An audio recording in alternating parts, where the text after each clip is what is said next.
Excuse me. Hey guys, welcome back to my interactive novel read-through of Cupid. My name is Osana and this is part 4. Last time we left off, Catherine had hung herself, the little girl, the little piano player.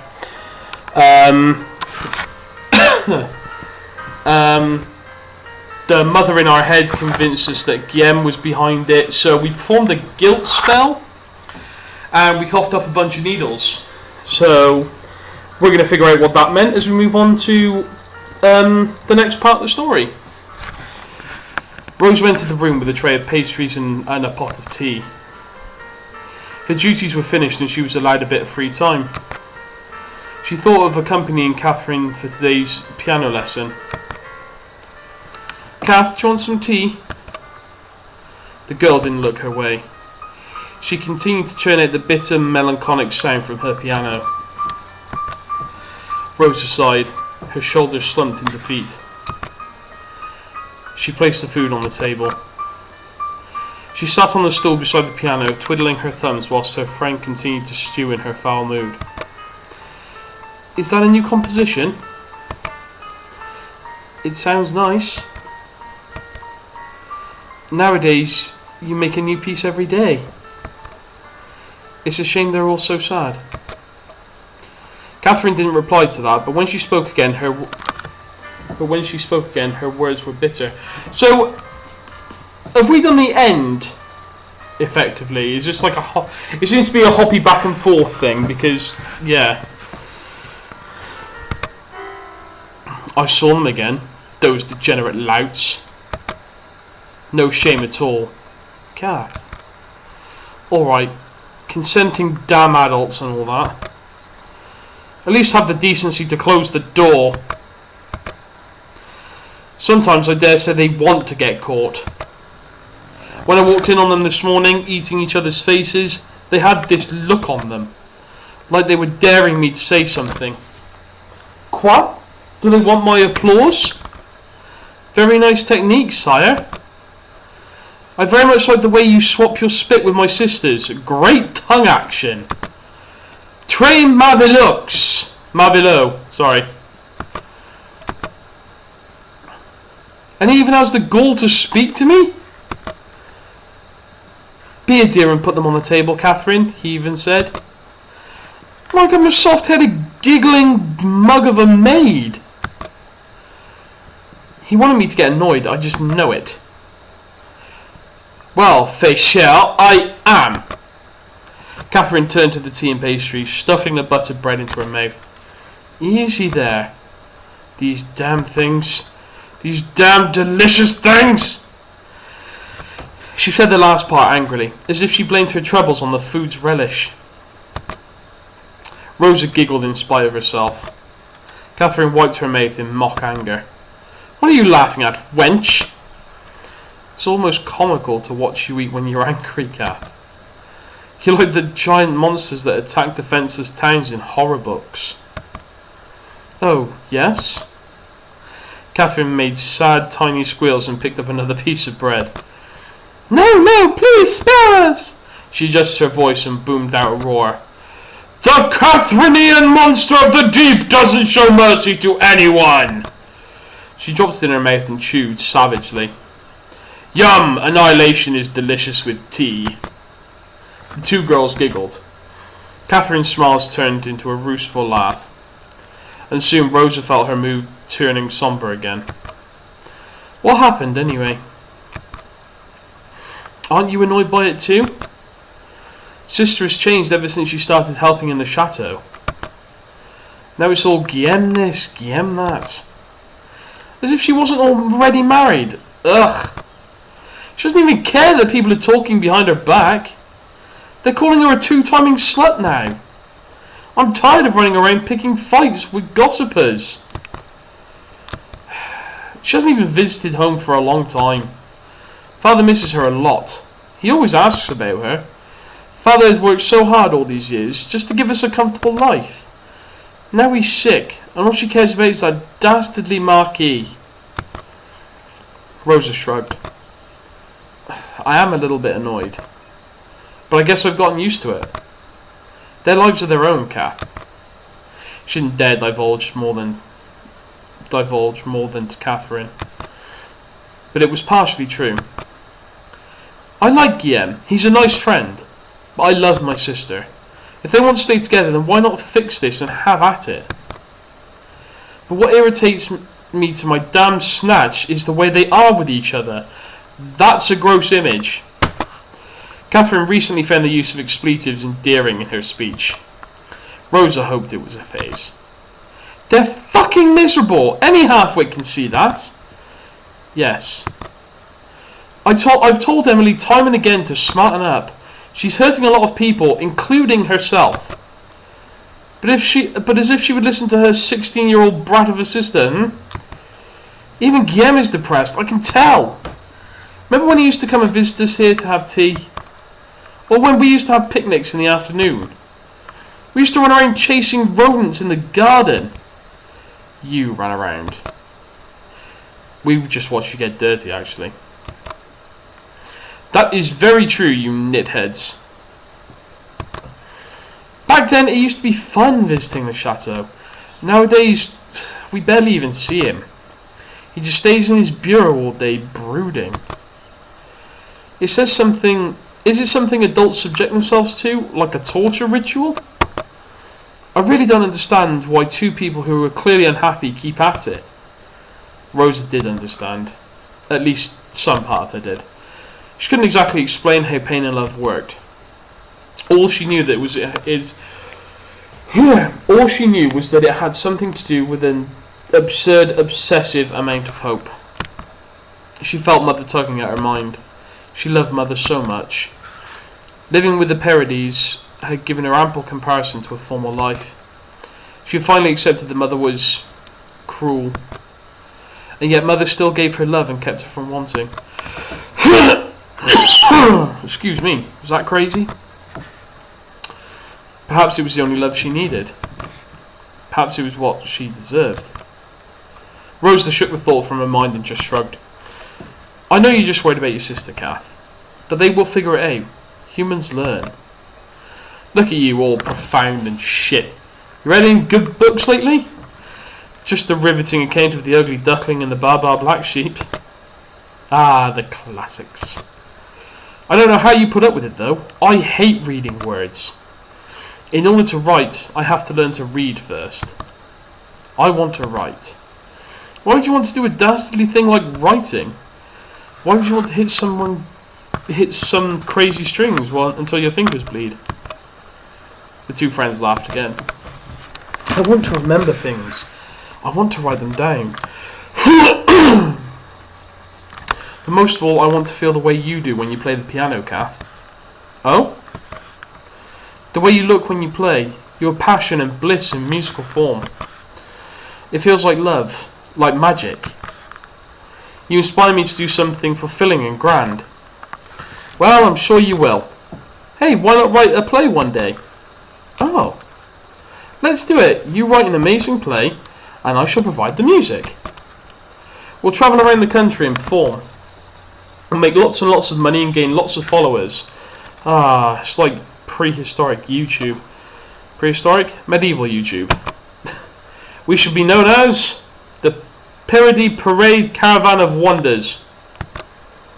Piride Parade? Are you sure? Puns are the best. Trust me. That sounds darn batty, Kathy. Ugh. From this day forward, nobody is allowed to call me Kathy ever again. The sound of a knock interrupted their giggles. Catherine, it's me. I need to discuss something important with you. Frustrated, Catherine paced at the sound of her sister's voice. She turned back to her piano and began to pound a sarcastically happy tune. Rosa stood up to open the door. Hello, Rosa, Madame. She had seen little of the older Paradis sister recently, and it astounded her how old she'd begun to look. Her once radiant face looked tired and harrowed, almost crone-like. Under her eyes hung huge bags. And yet she still looked quite dignified, full of pride and pomp. There was extra rouge on her skin, and her demeanour was elegant. It was as if pride was her only source of nourishment these days. Do you mind giving Catherine and me a moment of privacy? Rosa gave a small bow. Of course not, madame. Rosa gathered the nursery books and squeezed Catherine's shoulder before stepping out of the room. Rosa entered the quiet room of the library. She was about to approach the table when she noticed Guillaume already occupying a seat. He was writing something in a book, somewhat immersed in the activity. Rosa stopped dead in her tracks.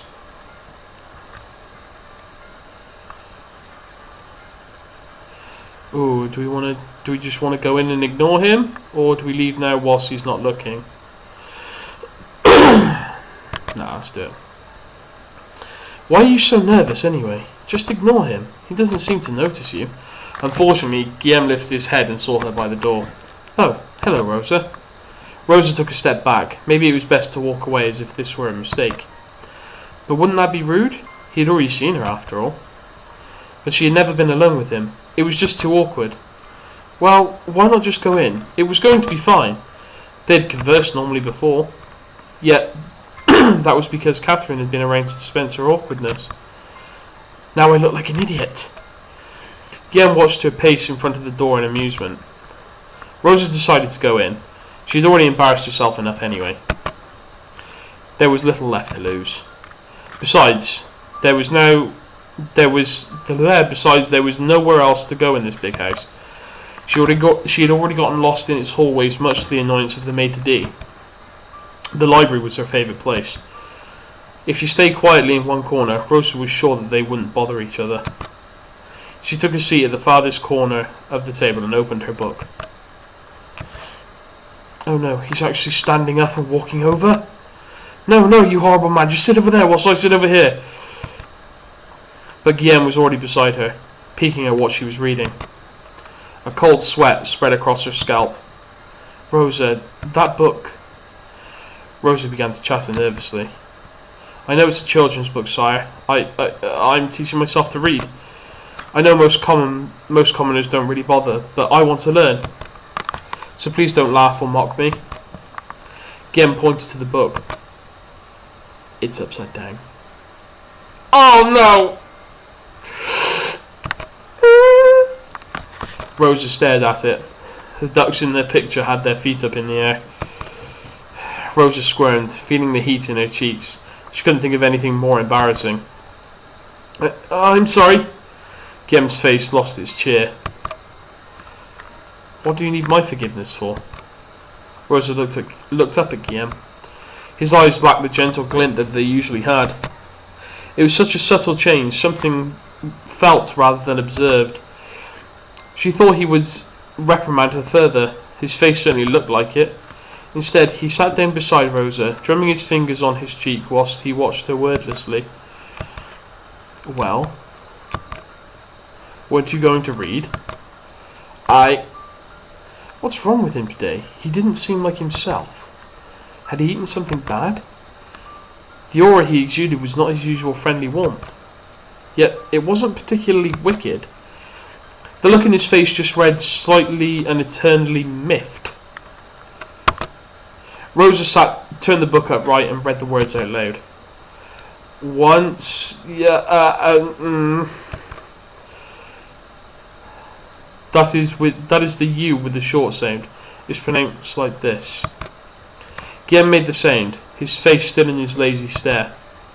Rosa nodded and continued.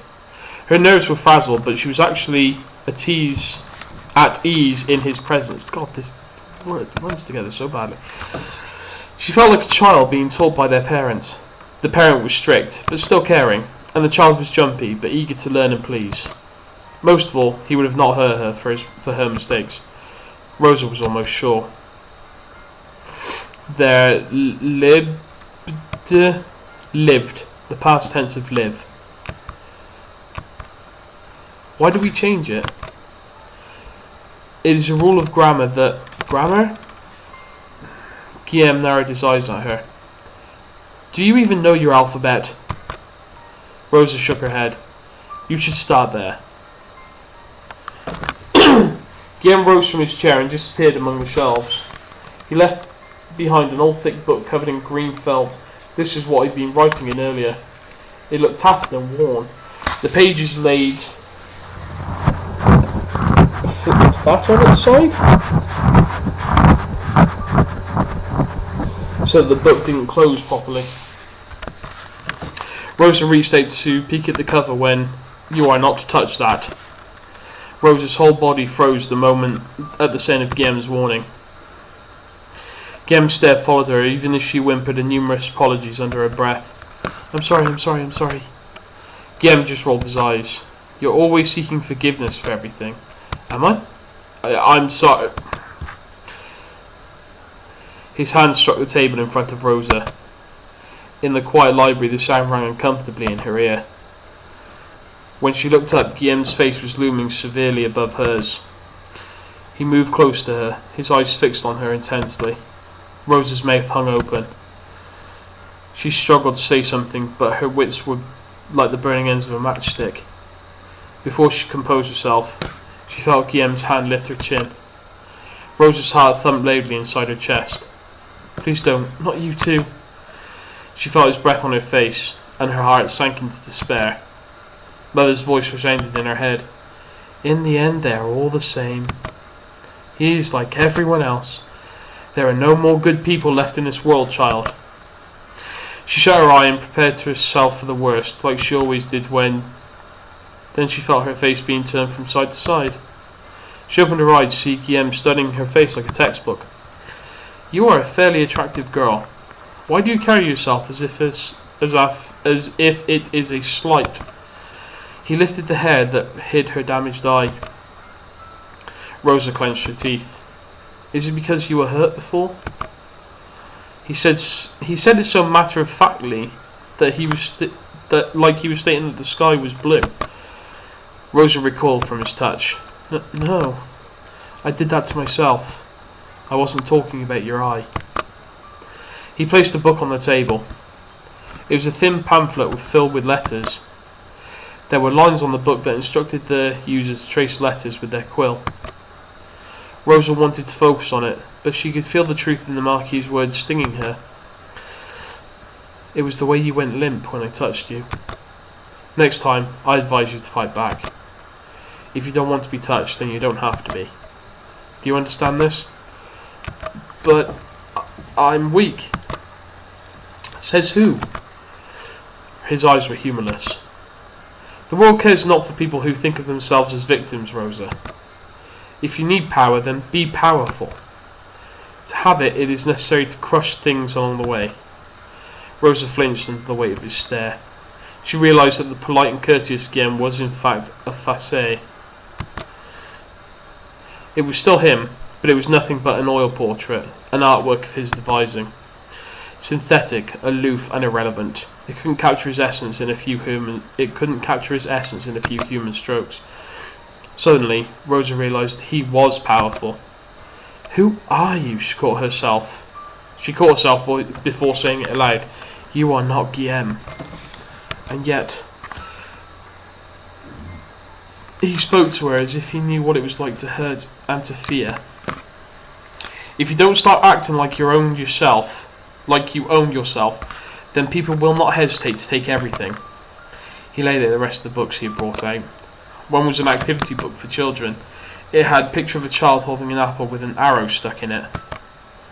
Another was a book of limericks. The other two were thicker books that intimidated her. She would come to know them as Hamlet and Paradise Lost. But the one that caught her eye was the ornately designed book. It had a beautiful red jacket with delicate gold trimmings lining the corners. The gods and goddesses of Roman mythology. This would be her favourite book, her treasure, and she knew it was love at first sight. "These books are yours. Take them with you. Read the thin ones first, and then gradually build up your vocabulary with the thicker ones." Rosa ran her hands over the skin of the red book. She opened the cover gingerly, as if carefully unwrapping a present. Thank you." "No thanks needed. I simply show you some books from a portion of the library you were unaware of." "You are still so generous. Even if you are like this. Like what? That. What? Somewhat irritable? Guillaume didn't reply, leaving an awkward silence lingering between them. Then he gave a giant laugh that made Rosa jump out of her skin. I do look damn irritable, don't I? Why? Is it because of Emily? Guillaume's eyes drifted away. No. I've always been.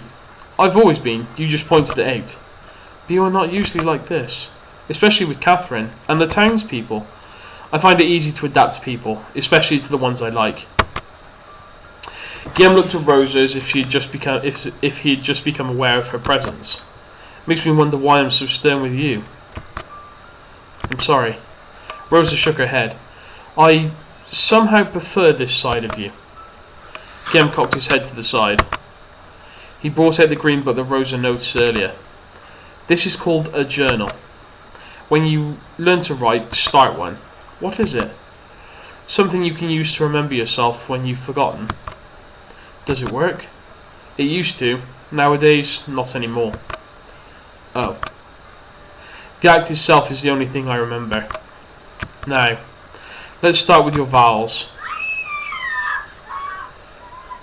A scream pierced the halls of the chateau. It was Catherine. Guillaume sprinted to the door with Rosa not far behind. Oh shit. Back in the piano room, Catherine took a shaky steps towards her sister. She wasn't moving at all.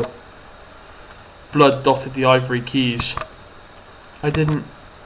It was an accident. Emily? She was overcome with the urge to approach her sister and shake her awake. Make sure she was okay, but... It was a nasty fall. Emily? Catherine saw the way her sister's head snapped back as it collided with the sharp corner of the piano. Ouch. She watched it all like a series of photographs in her head. She had to check on her, but her feet refused to move. Instead, she began to retreat into a corner. She didn't even notice her legs were moving until her forehead touched the wall. She didn't want to turn around. Her sister was on the floor. Her eyes were still open, unblinking. It was an accident. It was nothing but an accident. Was it? She pushed first. She got really scary. She strangled me. What? That's absurd. Are you sure? Would she do that? I don't know. I think she did. Catherine touched her throat. It felt fine. That parody girl, Emily, is it? She really believes just because the Marquis took her in that he's interested in her? Well, she's obsessed with the master. The apple doesn't fall far from the tree. Wasn't her mother a bit, you know, not right in the head? It probably runs in the family. And we will find out if it does next time.